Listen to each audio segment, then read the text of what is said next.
what's up, y'all? I'm D with 22 minus 11, aka the 11th power. Today I'm sitting with the talented Ilham. How are you? Good, how are you? Good. Thank you so much for sitting down with us today. Thank you for having me. So, you're in Dallas, you just did a show. It's cold as fuck. It is freezing, y'all, like seriously. This is your first tour, right? How has tour life been for you? Tour life, it's been a learning experience. That's what I'm gonna say. Mm-hmm. It's a learning experience. I feel like I've grown a lot as an artist, as a human. Anyone who knows me knows I have horrible anxiety, so just being on tour has allowed me to kind of like check in on myself and like calm it and cool it down a bit. Yes. Because one thing is, no matter how prepared you are, there's shit's always gonna something. Exactly. It's inevitable. So yeah. It's like you can be prepared, but you never know. Like things just come at you left and right. So you're in Dallas. Has Dallas been the best city so far, or Dallas? Let me tell you, Dallas has been the most diverse city. Like I walked in that bitch and I was like, oh, my people. It's amazing. I mean, I am touring with Sinead. Right. She has a certain demographic that I've noticed on the West Coast. So when I came to Dallas, I was like, okay, this is more of what I'm used to and whatnot. And the crowd was extremely just like welcoming and like hella dope. Nothing but love. Dallas is where it's at, y'all. So how did the tour with Sinead come about? Honestly, this is how it happened. Okay. So basically, we released our EP, and then ICM was really interested in me and wanted me to do a showcase and whatnot. And I did the showcase, and they were excited. They wanted me to go on tour, and they were talking about it, but I didn't know how soon it was gonna happen. So literally, we found out about the tour a week before the tour started, and then we just hopped on it. That's how it happened. Wow, that is crazy. So everything's just been kind of fast paced right now. Fast paced. I wasn't able to think, but I'm excited. I'm happy. This is really dope. So. Yeah. So how many more cities do you have? Today's a halfway point. So we have like 5 more cities. Yeah. Okay. So let's just start from the beginning. You're from Queensbridge. A lot of legends have came out of there. You got Nas, Mobb Deep. How does it feel having, coming from that area and knowing that you're walking in the footsteps of the greats, or coming from where the greats have came from? I mean, it feels good. I think it's about time.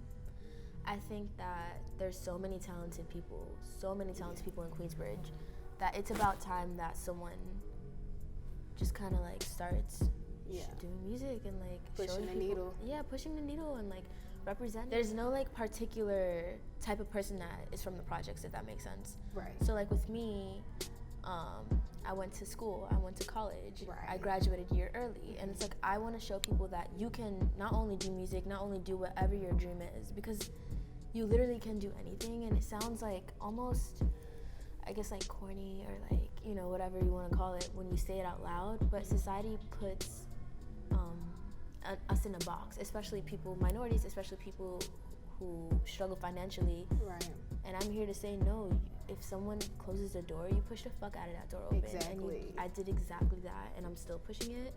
And shout out to Nas and all of them, but it's time for new generation to come up and to lead the bitch. So we're gonna pick up from there. Okay, so you mentioned school. What did you major in school? I did business, hospitality, and entrepreneurship. Okay. Yeah. Okay.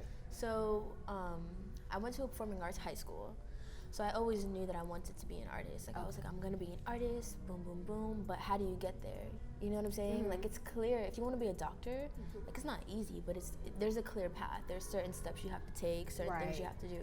But to be an artist, I felt trapped. If that makes sense. Like in my own apartment, like I just felt trapped. Like I didn't know how to do it. It just, But being North African, my parents were like, you have to go to college. We didn't come out here for you just to like, not go to school. So what I did was I applied to only Ivy League universities, and I told myself I'm not gonna get in, and it'll be easier. It's like if you get rejected, your mom isn't gonna like get mad at you. Right. Like, she'll be like, all right, well. That's mom. Yeah. But I got accepted to Cornell University, and I went. I realized that school is important. It is.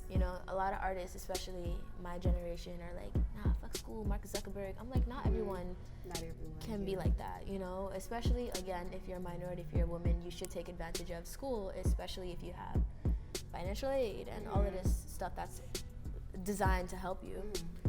So I went to school. I realized it wasn't really for me, and I graduated a year early. Yeah, so when I was 20. Oh, a year early? Wow. Yeah. Oh, that's dope. It took me, well, I graduated in 4 years, so that's pretty standard. That's normal. Yeah, it's normal, but a year early, I wonder what could I have done in that extra year. You know, I'm always thinking about that. But I was taking like online classes during the winter, during the summer. Winter like I need to get it over with. You mentioned that you're North African, and I love that. It really does stand out, and there's not too many people representing North Africans in the music industry. So, what's your take on that?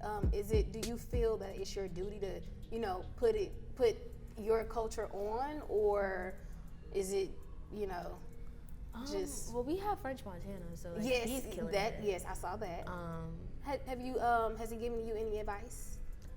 Perhaps? Not necessarily advice, but he's definitely supported, and he's supported.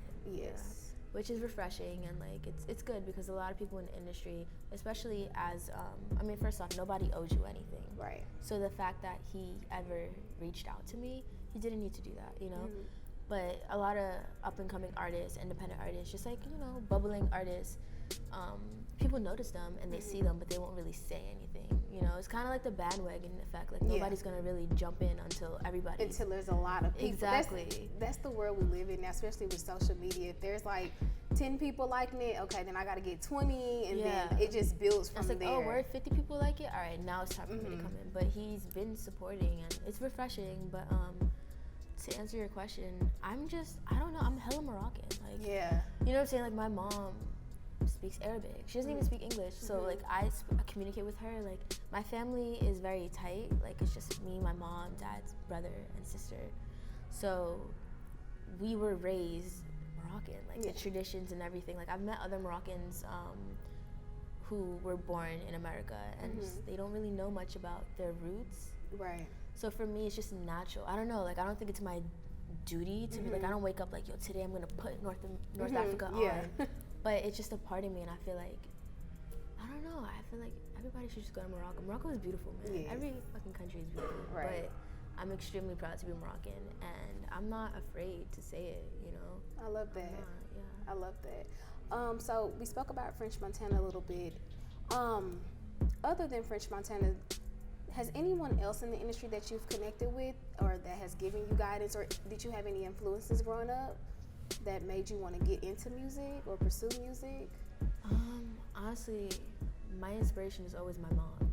I knew you was gonna say that. You know, I was gonna say that because you mentioned you mentioned your mom like a lot. I was like, she's definitely gonna say her mom. Yeah, honestly, like, my mom is everything. Like, she's everything. I feel like she needs a whole ass documentary to herself. Like, she's done so much. Like, I could literally talk about her this entire interview. Like, it doesn't even have to be about me. Me? What? But it was her. Like, she was a homebody in Morocco. They came out here to America, gave birth to us and all of that.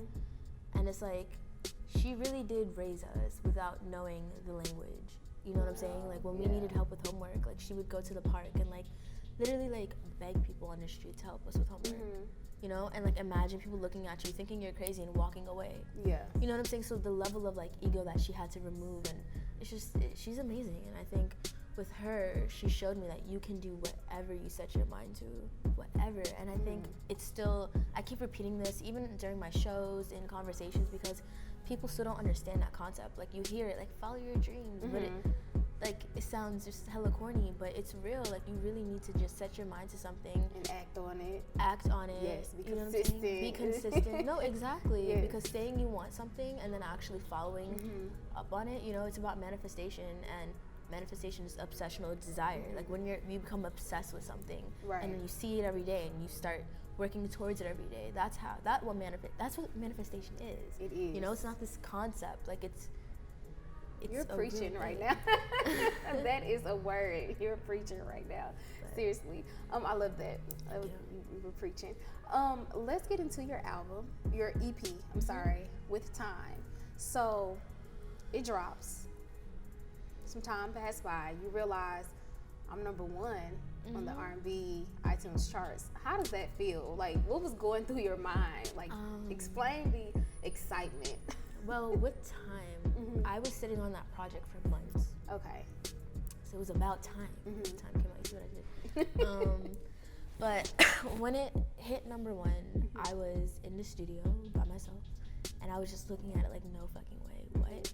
And I'm not gonna lie, I'm gonna be very honest. When I saw it, I almost was scared. I was like, whoa, what? Like, this really happened because I'm independent, and I was looking at all the artists, and they're all signed to these major labels, and they're people that I listen to and still listen to.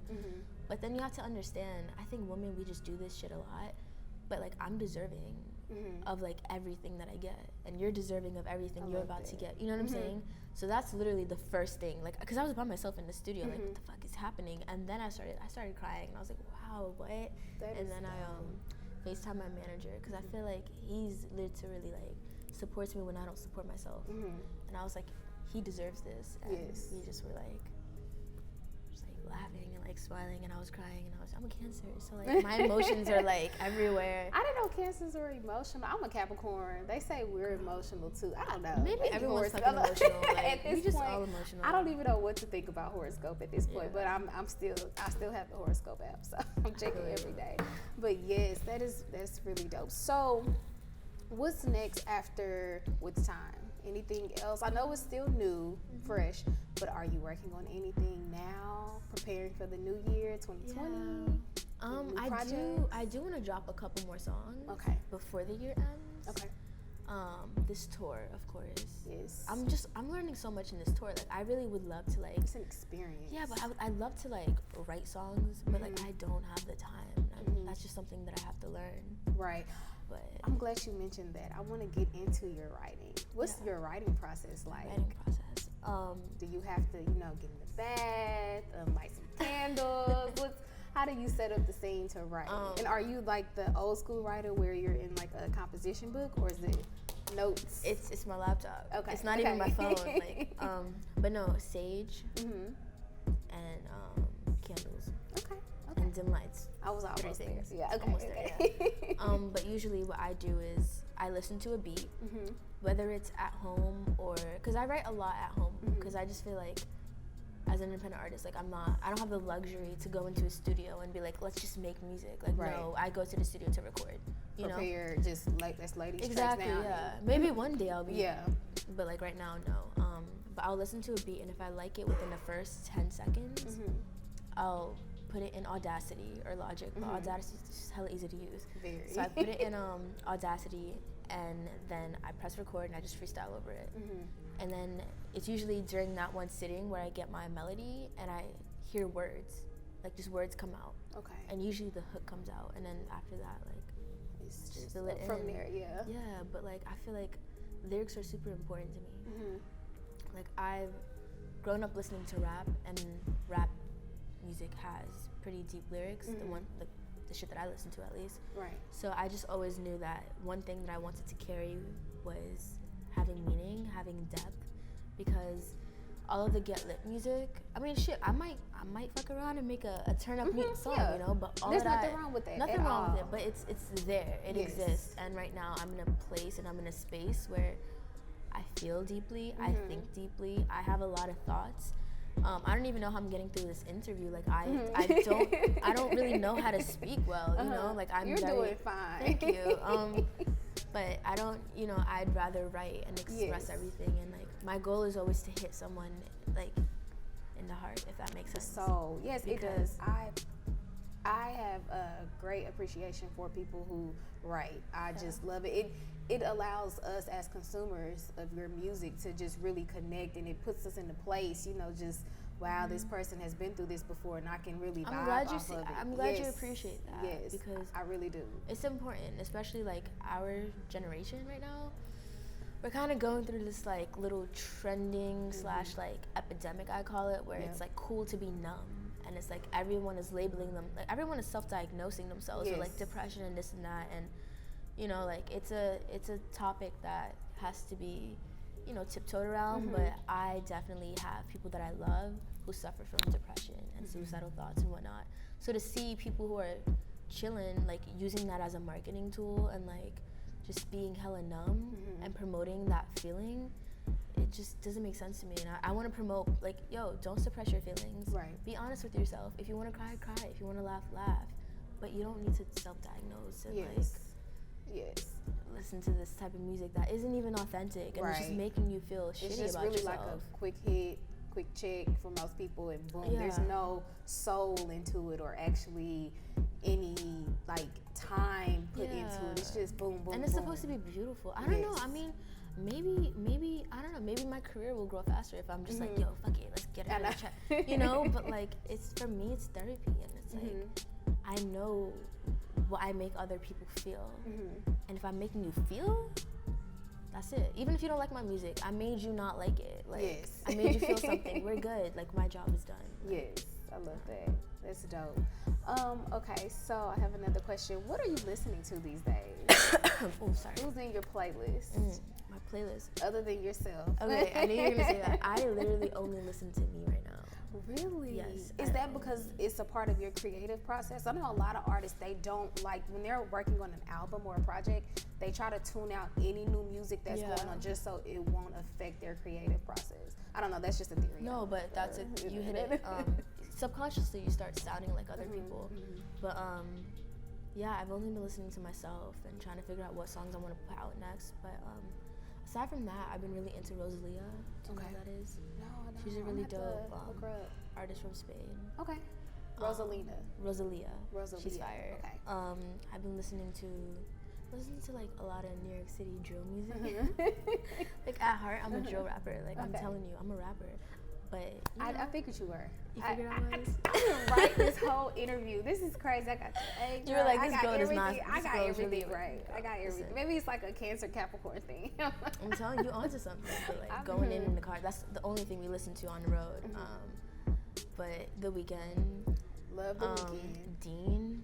Okay. I'm forever talking about this guy. Like, Dean is just amazing. You putting me on some music right now. He's Korean. He's Korean. Doesn't sing in English, but he's super dope, and like, just melodies are amazing, and he's incredible. R&B as well. So it's not super K-pop bubblegum. It's R&B. Yes. He's fire. Ari Lennox is amazing. Yes, I was jamming her the other day. She's in my playlist for sure. She's fire. Her. Yeah. I like that though. I like that you said that you're pretty much only listening to yourself right now. Because like I said, I think it's a theory, but you said I was kind of spot on. I really do feel like artists, I think it's best too, because eventually you do start to sound like the people you listen to a lot. And you also start like, it's some psychology behind it. Yeah, but it's also like, I don't know, me and like my friends, we talk about this all the time. People make playlist music. So like, what kind of music can we make that'll go on this Spotify playlist? Right. You know, and I think maybe it's like artists feel pressured because like to sound like each other or something. But for me, it's like my goal is to not sound like anyone, and I think that's another reason why. Yeah, because like I feel like my tone is just unique in itself. It is. Thank you. It's a vibe. Thank you. It's a vibe. And I'm one of those girls, like, out of my friends, I play music and they're like, you know, they want to hear trap music and stuff like that, but I'm always playing some type of centric vibe, you know, R&B music in my car. I just like to chill and mellow and out. Drive and be like, yes, because I myself suffer from anxiety, so I get all of that, everything that you were saying, and music is therapy. It's healing. It really is. It soothes it helps soothe the soul, and I love it. I love it. Okay, so my last question. I'm gonna let you guys know you've been here. We can talk all day. I can talk to you all day. But so we're gonna finish the tour out. Are you gonna jump back in the studio? Right. Get some singles out, and any collabs in the future? Anybody that you would love to work with? Who I would love to work with. I mean, I do think there are collabs, but like I don't want to say it yet. Okay. You know what I'm saying? I got you. Who do I want to work with? I feel like, I mean, the people that I mentioned to you about like who I listen to. Right. Okay. Like, shit, Weekend. Where you at? Like, I know. Let's go. Yeah, I think it's just right now, like, it's finishing out the tour. I mean, I am. One. Yeah, like right now, my voice is just like, I'm sick, and I'm like, wait. It's a good show, by the way, y'all. It really is. It really is. And so it's just finishing out the tour, learning more about my voice, how to take care of it, because clearly a girl is struggling even trying to speak. And then putting out music, and I think just like, I don't know, continuing to just like push elevate. and inspire, and elevate and inspire, yes, and just like, I don't know, just make music. I'm independent, and I forget sometimes we can drop music whenever we want, and I think that's the advantage we have right now. So just drop. If I want to make a drill song, I'm gonna do that shit, and I think I may. I'm gonna drop it. You should. So, would you sign right now? Would I sign right now? Because we do live in this age now where it's all about being indie and being an independent artist, doing it on your own. Because we know sometimes these labels, they can take advantage of artists. Yeah. Would I sign? I feel like if it's the right deal. I feel like right now, like, we're killing it on our own, and like I believe our negotiation power is just getting stronger after every drop, and I think that's the whole point. But I don't know, if it's kind of like a relationship. If you're not adding to me, You're right. You know what I'm saying? You're not making me happy. What can you do for me? What can you do for me? What can I know we what do I for can do each for you. other? Yeah. Yes, you know what I'm saying? Yes. But right now, I'm not pressed. I mean, the labels have been reaching out. They still are, but it's just finding the right situation, whether it's before the end of the year, next year. But right now, it's just like, you know, continuing to go. And it's hard sometimes because it's like, you know, I still live in the projects. You know, people look at my social media and they think that like I'm in LA making music and it's great. But no, like I go and make music and then I go back home. Yeah. You know what I'm saying? So it's like, I feel like I could have been influenced very easily to just sign a deal just to get a quick check. But right now I'm like, you know what? We're gonna keep working. grinding. Yeah. And you know your worth too, so that's a plus. Yeah. So. Oh, I love that. Okay, thank you so much. I'm excited for your future. I'm a fan of your music, Thank you. I'm ready for your next project. It will be on my playlist. Thank you so much. I am excited for you, and we wish you the best and good luck. And like I said, I am a fan. You're getting my streams. I got one stream. Hey, it's lit. Thank you. Thank you. All right. Let's see. Thank you so much. What's up, it's Ilham, and I'm kicking it with 22 minutes 11.